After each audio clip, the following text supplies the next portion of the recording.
Welcome. In the previous session, we have discussed the anatomy of the extraocular muscles and its associated structures, and in this session, we are going to discuss the physiology or function of the extraocular muscles. Ocular rotations or ocular movements include horizontal rotation around a vertical axis, vertical rotation around a horizontal axis, and torsional rotation around an anteroposterior axis which coincides with the visual axis. The term gaze refers to the normal coordinated positioning of the two eyes towards a specific direction, and we have diagnostic positions of gaze and cardinal positions of gaze. The diagnostic positions of gaze include the primary position, which is the position of the eyes when the subject is looking straight ahead with head erect. The secondary diagnostic positions of gaze are the right gaze, the left gaze, the straight up gaze, and the straight down gaze. The tertiary diagnostic positions of gaze are right and up gaze, left and up gaze, right and down gaze, and left and down gaze. Right and left head tilt is also sometimes described as tertiary diagnostic positions of gaze, but do not belong to the 9 diagnostic positions of gaze. So these are the appearance of the eyes in the 9 diagnostic positions of gaze. The 6 cardinal positions of gaze are the primary fields of action of each extraocular muscle. The fields of action of extraocular muscles, as we will be discussing later, are the directions in which the efficacy of muscle action is most easily demonstrated and are the directions in which the deficient action of dysfunctional muscles are most readily apparent. The 6 cardinal positions of gaze are right and up gaze, right gaze, right and down gaze, left and up gaze, left gaze, left and down gaze. In each of these cardinal gaze positions, there is one muscle from each eye whose efficacy of action is most easily demonstrable in that cardinal position of gaze. For example, in the right and up gaze of the two eyes, the efficacy of action of superior rectus muscle of the right eye and inferior oblique muscle of the left eye are most easily demonstrated. Similarly, the right lateral rectus and the left medial rectus are most effectively evaluated in the right position of gaze. The right inferior rectus and the left superior oblique are most effectively evaluated in the right and down position of gaze. The left superior rectus and the right inferior oblique are most effectively evaluated in the left and up position of gaze.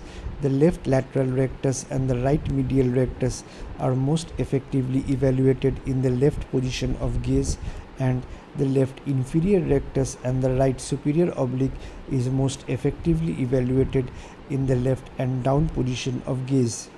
In primary position of the eyes, the extraocular muscles wrap around the globe and are in contact with the globe for a few millimeters before reaching their insertions.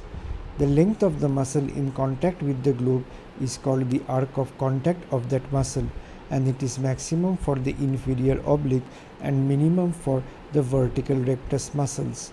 The first point when the muscle contacts the globe is the effective insertion of the muscle, and here the muscle is tangential to the globe. As the muscle contracts, the globe rotates as seen here in this diagram. The arc of contact decreases and the first point of contact of the muscle with the globe moves towards and ultimately reaches the insertion of the muscle. The pulley system ensures that the alignment of the muscle with the globe is maintained, and the muscle thus maintains its tangential orientation with the globe at its moving first point of contact with the globe. Muscle insertions are broad so as to stabilize the eye by negating any effect of that muscle when the eye moves in a direction other than the primary action of that muscle. The group of muscle fibers supplied by a single motor nerve fiber is called a motor unit, and when a muscle is acting and the eye is rotating in its direction of action, the number of activated motor units increase, thus increasing the strength of muscle contraction.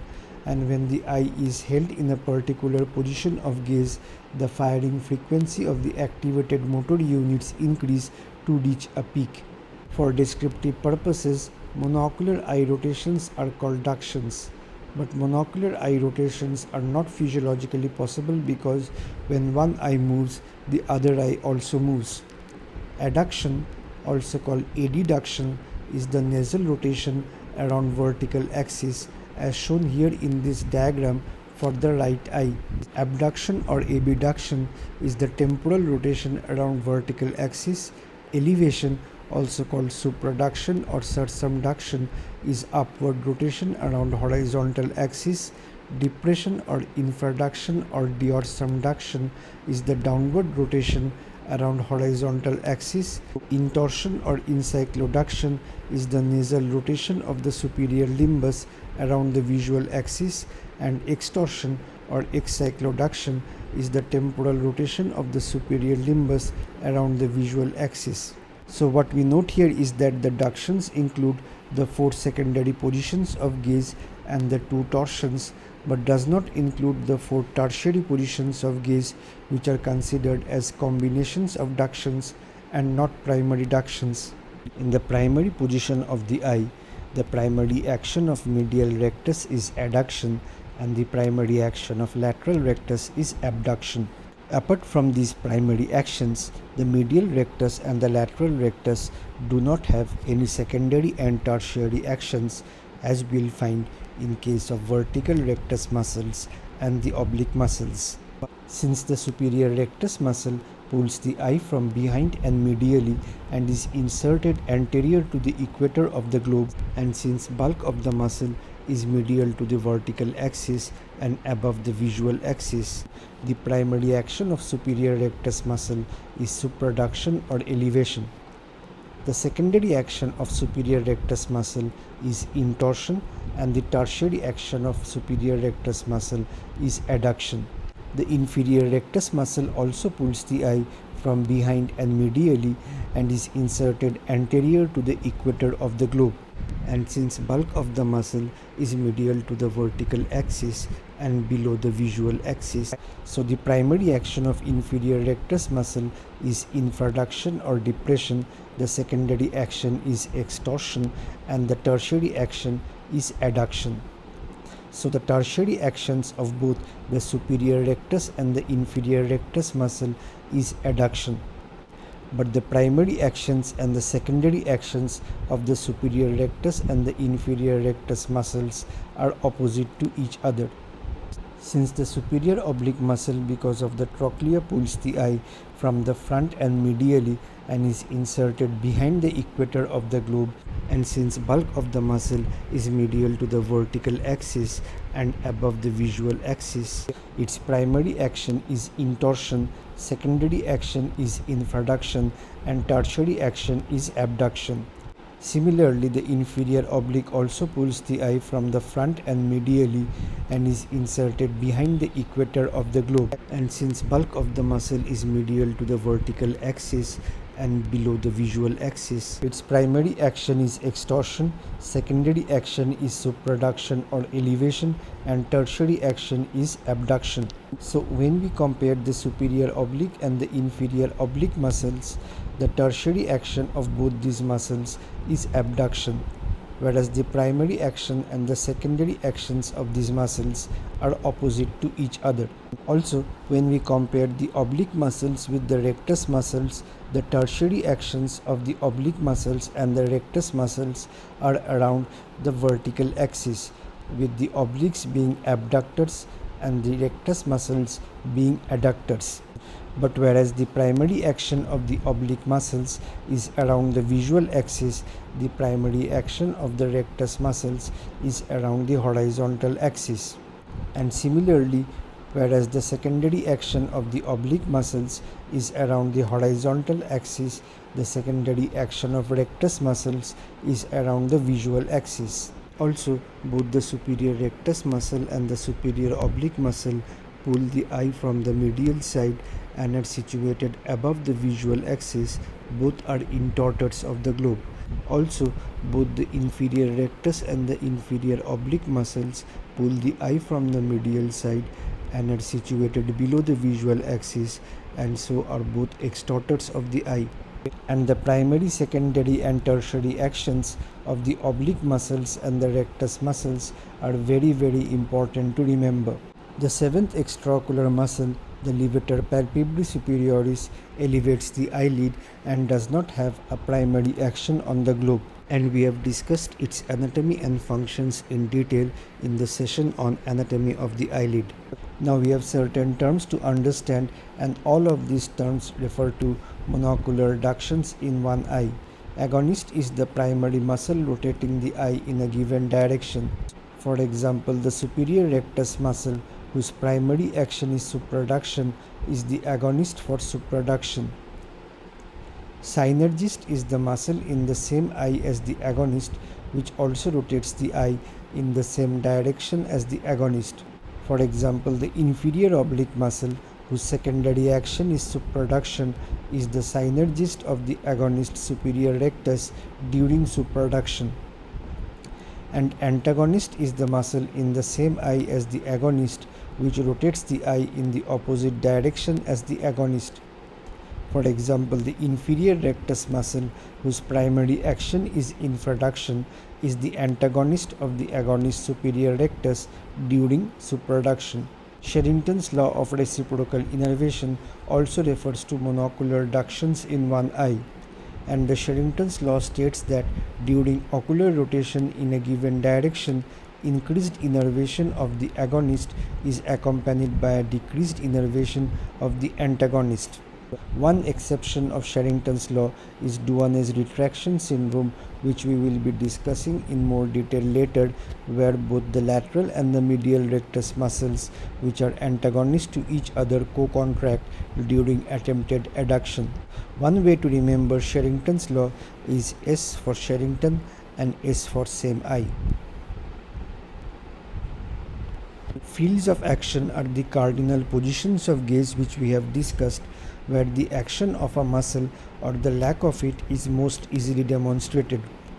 In each cardinal position of gaze, the muscle whose action is tested in that position subtends the minimal angle with the visual axis, thus maximizing horizontal action of the horizontal rectus muscle and the vertical actions of the oblique and the vertical rectus muscles.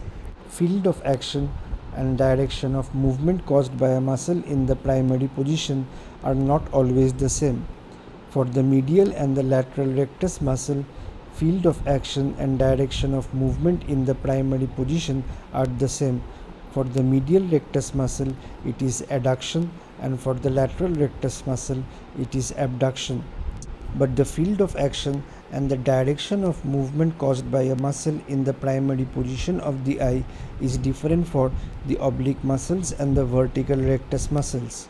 For example, the inferior oblique muscle has its field of action in the supraducted and adducted position of the eye. But in the primary position of the eye, the primary, secondary and tertiary actions of the inferior oblique muscle are extorsion, supraduction and abduction. Thus, whereas the adducted position lies in the field of action of the inferior oblique muscle, in the primary position of the eye, the tertiary action of the muscle is abduction. If the deviation between the two eyes increases in a field of action, it suggests either weakness of the muscle having that field of action or restriction of its antagonist, or a combination of both. So the actions of the oblique and the vertical rectus muscles change with change in the position of the eye. In the primary position of the eye, as we have discussed, the primary, secondary and tertiary actions of the superior rectus muscle are supraduction, intorsion and adduction, and those of the inferior rectus muscle are infraduction, extorsion and adduction. But when the eye rotates 23 degrees in abduction, the axis of the superior rectus and the inferior rectus muscles align with the visual axis and become exactly perpendicular to the horizontal axis. So in this position, the superior rectus becomes a pure elevator and the inferior rectus becomes a pure depressor, and in this position of the eye, the adducting effects of the superior and inferior rectus muscles as well as their torsional effects are not observed.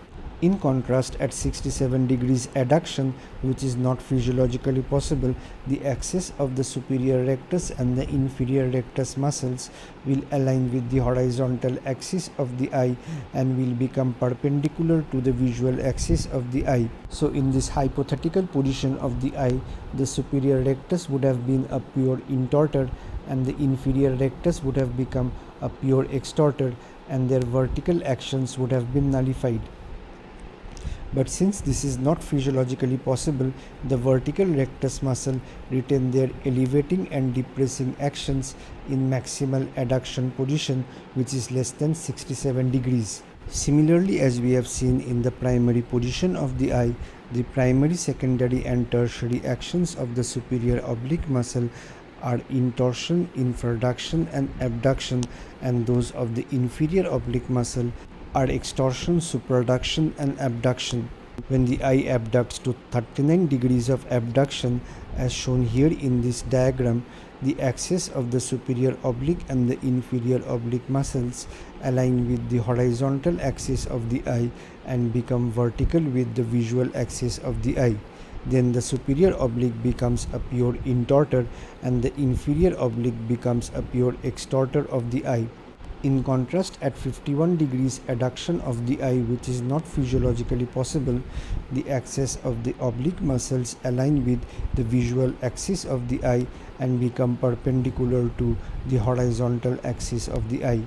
And in this hypothetical position, the superior oblique would have been a pure depressor and the inferior oblique would have been a pure elevator, and their torsional actions would have been nullified. So the oblique muscles retain their torsional actions even in maximally adducted position of the eye. Listing's law states that when the head is fixed, the eye can assume only those positions that can be reached from the primary position of the eye by a single rotation about an axis in one of the Listing's planes. The Listing's planes are the three planes orthogonal to the visual axis and passing through the center of rotation of the eye. So these three planes are the transverse plane as seen here in this diagram, the coronal plane as seen here in this diagram, and the sagittal plane as seen here in this diagram. Listing's law holds during fixation, saccades, smooth pursuit and vergence movements of the eye, but not during sleep and vestibulo-ocular reflex. The tertiary gaze positions which we have discussed are a combination of single rotations around vertical and horizontal axis, and so these positions are not considered within the Listing's law. And these positions also induce a torsion called false torsion or pseudotorsion of the eye when the eye moves into these positions. Listing's half-angle rule states that when the eye moves from an initial non-primary position, the plane of rotation lies outside one of these Listing's planes in the primary position, and the perpendicular to this plane of rotation lies halfway from the primary gaze position and this initial non-primary position of the eye. And the Donder's law states that for any gaze position there is a specific orientation of the cornea and retina for each eye, and this orientation of the cornea and retina of each eye is independent of the immediate prior gaze position from where the eye reached the present gaze position. Binocular eye movements are of two types, vergence and vergence movements. Vergence are simultaneous movement of both eyes in the same direction, and so they are called conjugate movement. In dextroversion, both eyes move to the right. In levoversion, both eyes move to the left. In upgaze, circumversion or elevation, both eyes move upward. In downgaze, deorcumversion or depression, both eyes move downwards. In dextrocycloversion, the superior limbus of both eyes rotate towards the right, and so the inferior limbus of both eyes rotate towards the left. And in levocycloversion, superior limbus of both eyes rotate towards the left and the inferior limbus of both eyes rotate towards the right. Now there are 2 points to note here. First, like ductions, the tertiary positions of gaze are not considered as primary versions but as combination of primary versions. And second, the words elevation and depression can be used for both ductions and versions and are better avoided. In any secondary and tertiary positions of gaze, there is one muscle of each eye which is the primary mover of that respective eye in that direction, and these two muscles, one from each eye, are said to be yoked to each other. So in up and right gaze, the primary movers are the superior rectus of the right eye and the inferior oblique of the left eye, and these two muscles are said to be yoked to each other. So the term yoke muscles refer to binocular vergence. And Hering's law of motor correspondence states that when the eyes move towards a particular gaze position, there is a simultaneous and equal increase in the innervation of the yoke muscles moving the eyes in that direction. So when the eyes move from the primary position to the right and up position, there will be simultaneous and equal increase in innervation of the right superior rectus muscle and the left inferior oblique muscle. There is one situation where Hering's law of motor correspondence is violated, and that is dissociated deviations, which we will be discussing in a later session. During versions, we have to remember that Sherrington's law for each eye also applies. So we have a pair of yoke muscles for each secondary and tertiary positions of gaze, one from each eye. Hering's law is important in paralytic and restrictive strabismus. With the eyes moving in the direction in which the paralytic muscle acts, the amount of innervation to both the yoke muscles depends on the fixating eye. When the normal eye is used to fixate the target in that paralytic gaze position, the increase in innervation to both the yoke muscles is normal, and the deviation between the two eyes is called the primary deviation. So in this diagram, we see a patient with left lateral rectus palsy in primary position with paralytic gaze towards the left. And when the normal eye is used to fixate a target towards the left, the deviation between the two eyes is said to be the primary deviation. And when the paralytic eye is used to fixate the same target, the increase in innervation to both the yoke muscles is more than normal, as seen here in this diagram, and the deviation between the two eyes is then called secondary deviation. Secondary deviation is always more than primary deviation because the normal eye receives the same amount of excessive innervation as the paralytic eye and moves excessively in that gaze direction. And this situation can also arise from restriction of the left medial rectus muscle, with the left gaze being the restricted gaze position. The other type of binocular movement is vergence movement, which is the simultaneous movement of both eyes in opposite directions, and so are called disconjugate movements. When both eyes move nasally, the movement is said to be convergence, and both medial rectus muscles are said to be yoked for convergence. When both eyes move temporally, the movement is called divergence, and both lateral rectus muscles are said to be yoked for divergence. In vertical vergence, one eye moves up and the other eye moves down. In encyclovergence, superior limbus of both eyes rotate nasally, and in excyclovergence, superior limbus of both eyes rotate temporally. And there are a few types of vergence movements which we need to understand. Tonic convergence is the constant convergence action when a person is awake and alert. In the absence of tonic convergence, which occurs during sleep, exotropia results. Fusional convergence is the convergence movement to project similar images of an object in the two eyes on corresponding retinal areas. Corresponding retinal areas are the retinal areas in each eye which, when stimulated by an image, gives the subjective sensation of the same direction of visual space of object location. And fusional convergence is stimulated by bitemporal disparity of images when the object in the midline lies proximal to the fixation point. We will be discussing these concepts in more detail in the next session. So fusional divergence is the divergence movement to project similar images of an object in the two eyes on corresponding retinal areas, and it is stimulated by binasal disparity of images when an object in the midline lies distal to the fixation point. Fusional vertical vergence can also occur to project similar images of an object in the two eyes on corresponding retinal areas when there is vertical disparity of images of an object in the two eyes.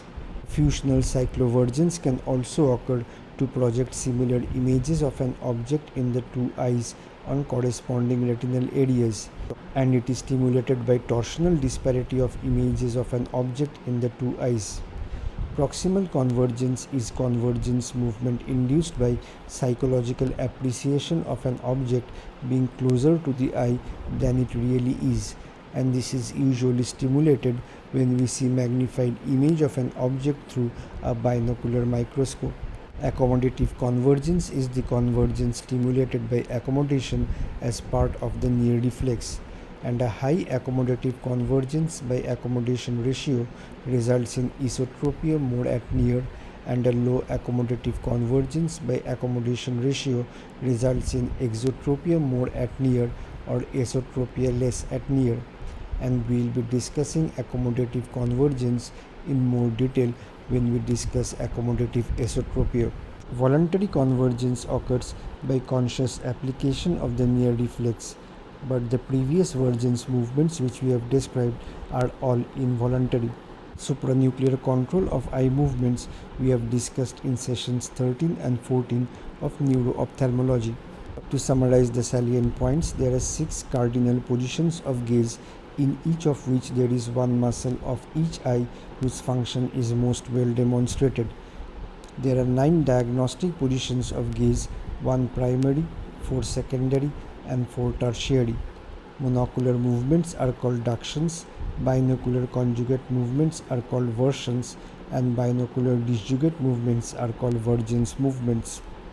There are 6 monocular duction and 6 binocular conjugate version movements towards the 4 secondary positions of gaze, intorsion and extorsion. Movement towards oblique gaze positions are considered as combinations of primary ductions or versions and not as primary ductions or primary versions themselves. There are 5 types of vergence movements: convergence, divergence, vertical vergence, encyclovergence and excyclovergence. Each of them can be fusional in nature, but convergence in addition can be tonic, accommodative, proximal and voluntary. The primary, secondary and tertiary functions of the extraocular muscles in the primary position of the eye are as follows. Medial rectus has only adduction action, lateral rectus has only abduction action. The primary, secondary and tertiary actions of the superior rectus muscle are supraduction, intorsion and adduction respectively. The primary, secondary and tertiary actions of the inferior rectus muscle are infraduction, extorsion and adduction respectively. The primary, secondary and tertiary actions of superior oblique muscle are intorsion, infraduction and abduction respectively, and the primary, secondary and tertiary actions of the inferior oblique muscle are extorsion, supraduction and abduction respectively. The predominant action of a muscle may change with the position of the eye. Agonist is the muscle which is the prime mover of an eye in a given direction. Synergist is another muscle in the same eye which moves the eye in the same direction as the agonist. And antagonist is another muscle in the same eye which moves that eye in the opposite direction as the agonist. Yoke muscles are 2 muscles, one in each eye, which are the primary movers of their respective eyes in a given direction. Sherrington's law of reciprocal innervation states that during ocular rotation in a given direction, increased innervation of the agonist is accompanied by a decreased innervation of the antagonist. Hering's law states that when the eyes move towards a gaze position, there is a simultaneous and equal increase in innervation of yoke muscles moving the eyes in that direction.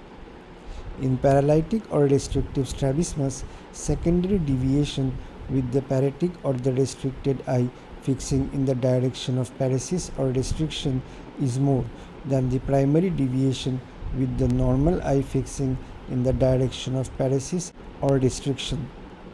Thank you for listening.